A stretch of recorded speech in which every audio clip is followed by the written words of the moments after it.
Hey. Hi, guys. Welcome back. Let's go ahead and jump on in. And we're going to take a look at whatever the message is for the 26th of March. We have a Six of Cups. There could be a lot of nostalgia on the 26th. Somebody could be taking a walk by a little winding river or soaking up some of the energies and just kind of, paying attention to old memories that resurface. They might suddenly start to think about an individual. Seven of crystals in the reverse, they could bump into somebody. It's more than likely our character is in close proximity to a soulmate right now and doesn't realize it, and they're about to bump into somebody. It's funny, not that it was a soulmate, but I just recently thought of somebody, then poof, there they were. Like literally, it was in 20 minutes. And I was like, what are the odds on that happening? I had no idea. They must have been near. So it's just kind of crazy. I don't think it has to be a soulmate for you to just like pick up on the frequency of somebody. Crazy little serendipitous coinky dinks that pop up in life.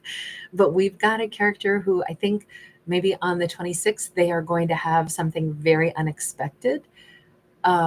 But maybe it's not unexpected after all, right? It feels like it's been a long time that all of a sudden shrinks down to like, well, oh, of course I'm bumping into them. Of course, this soulmate is now standing in front of me. Transcendence.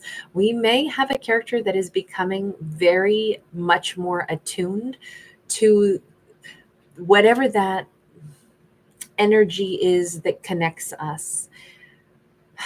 Now, technically, this would be the World card, but I'm looking at it more like our character is just suddenly, they've blossomed, they've grown. There's something different about them, about the way they're seeing the world around them. We've got the Five of Crystals, but it's interesting because this would normally be the Five of Pentacles. What's interesting about this is you notice that we actually have this gateway, like a portal to a completely different environment here that's open. I don't know if our character just found a way to alter their reality on the 26th, but that's pretty much what we're looking at. We're looking at a character who said, you know what I'm hungry for? I'm hungry for this. And then poof, it shows up. You know what I need to find? They should probably practice this on the 26th because they might be in a place of having broken through the reality manifestation barrier and be in a magical energy space where just by thinking about the thing that they want, it's like they press their hand through the through to the other side and like pull it into their world with their pure intentions. It feels like our character probably wants to meet this Six of Cups person again. It feels like it's been enough time. They really want to see this person. This is somebody who they've been thinking about a lot is going to suddenly show up in their life, but it's directly because they themselves have opened up that portal to manifesting the things that they really are hungry for. They won't get things that they don't really genuinely feel connected to. If it's like a meh kind of emotion, they're probably not going to get that.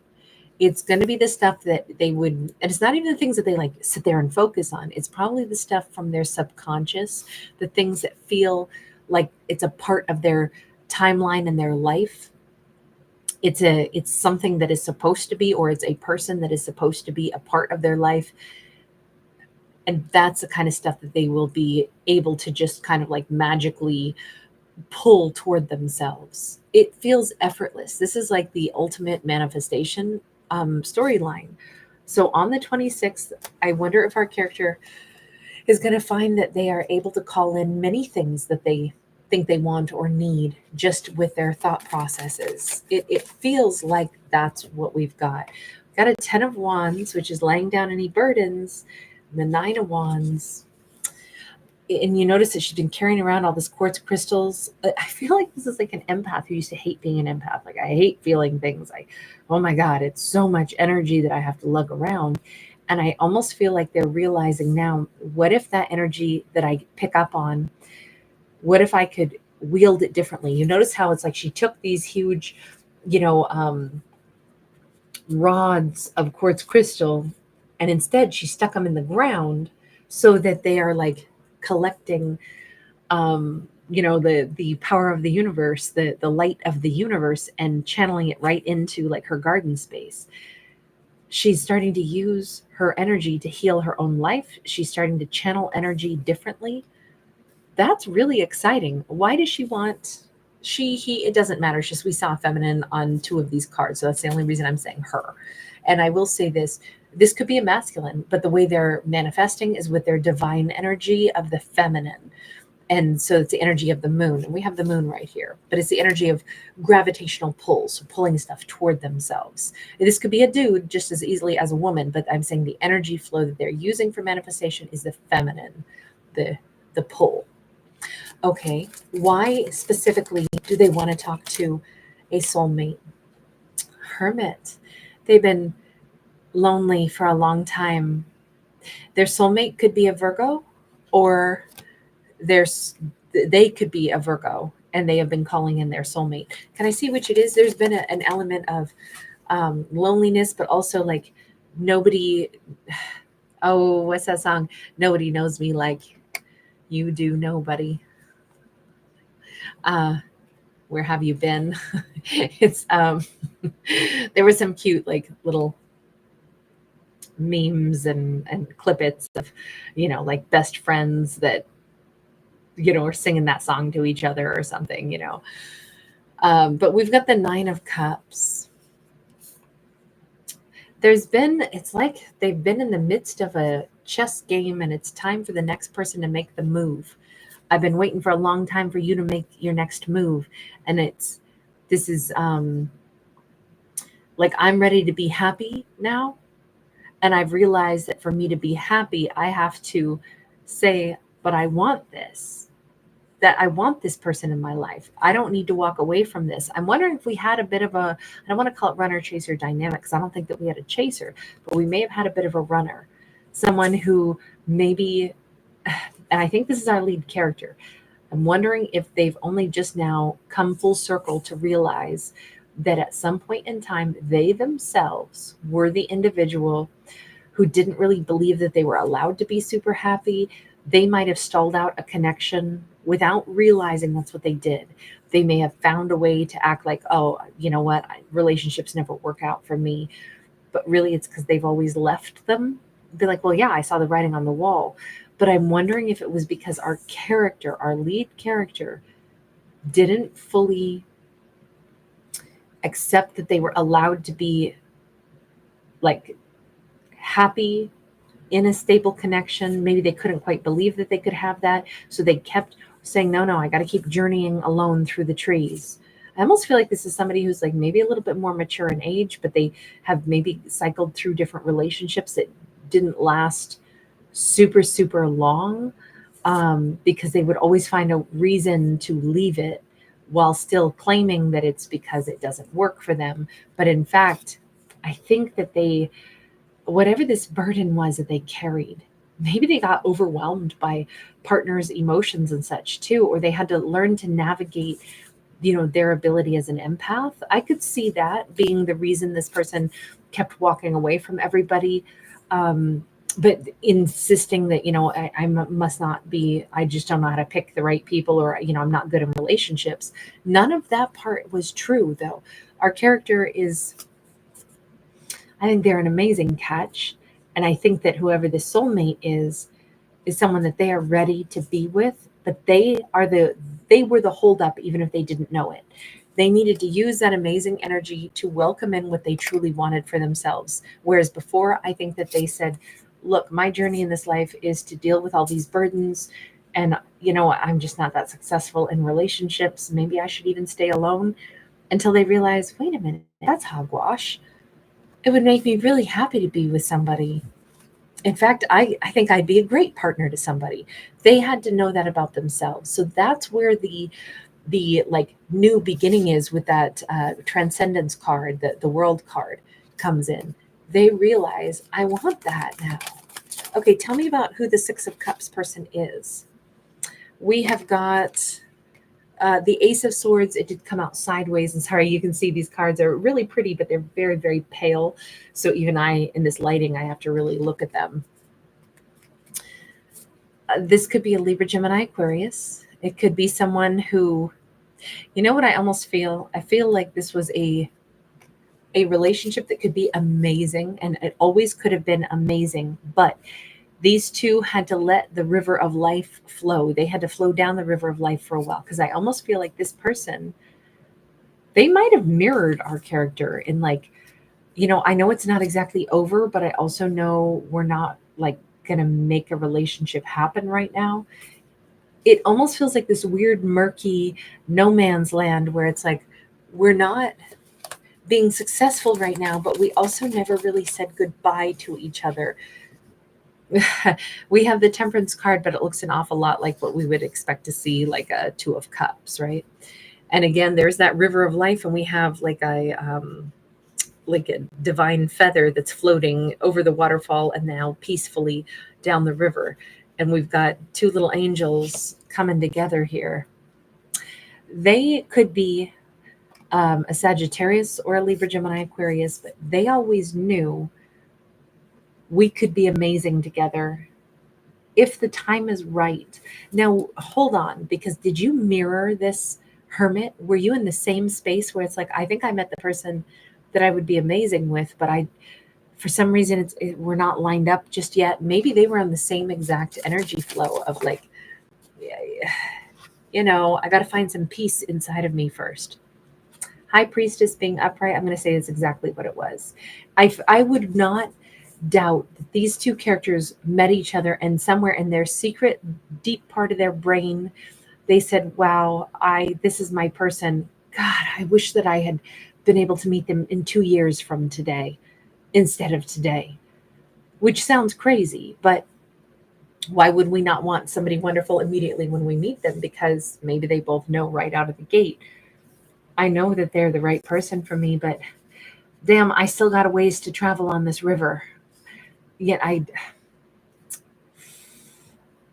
we can't really get this thing going right now, but it's also not like it's ended. It's more like to be continued later. Well, in this storyline, it looks like later has arrived. It certainly looks like our Hermit person on the 26th is ready to bump into them. That seems to be about to happen. Sorry, I'm going to sneeze. I hope that suppressed it. I don't sneeze pretty. We got a Two of Swords. We've got the Eight of Cups. Okay, they are going to encounter each other again, and then they're going to have a moment where they're going to have to decide, I'm bumping into you again. What do we do? Is it time this time, or do we walk away? Which path do we take? Because these two could walk away from a really good thing if one or the other still isn't ready, or they could choose that now is the right time. So I got to say, the 26th is kind of a really big day because of this serendipitous, it's really is not that serendipitous though, is it? It's that one of our characters says, I'm ready. And that's why these two are going to, end up crossing paths, bumping into each other. But then it's that moment of, what's the other person think? Are they ready too? Is this our time to be together? Is this our time to pick up, or is it only one person who's ready for this? Can we see the outcome here? We got the Five of Wands, got the World card sideways. I'm going to say that whomever the person was, that was the Temperance card, the High Priestess, they might be like, whoa, this was so uncanny to bump into the Hermit. I'm thinking about this. And they're not sure. They're not sure if they're ready yet. The World card is sideways. I can tell it's the right time for her.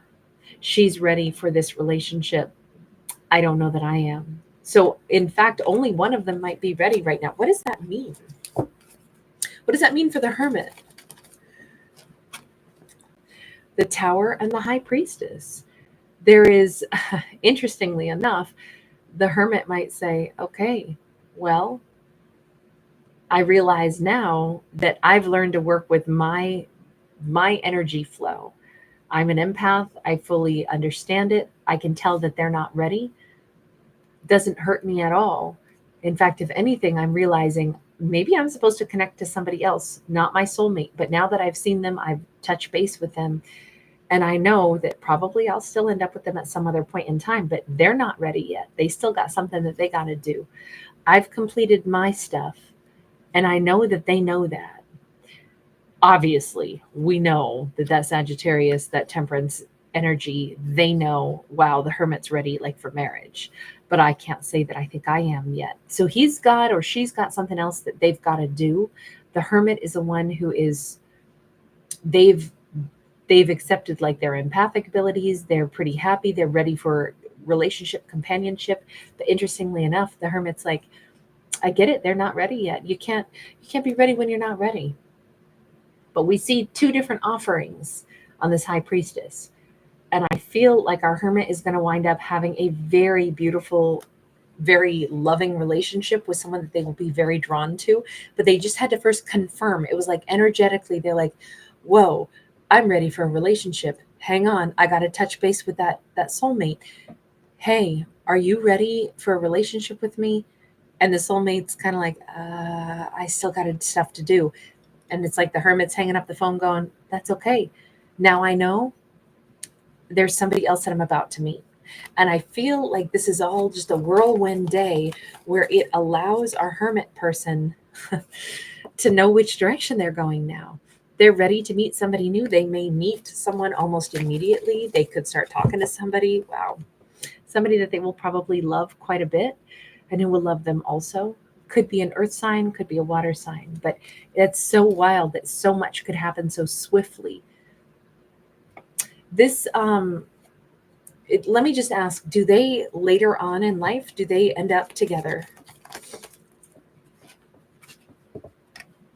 King of Swords, Three of Cups in the reverse.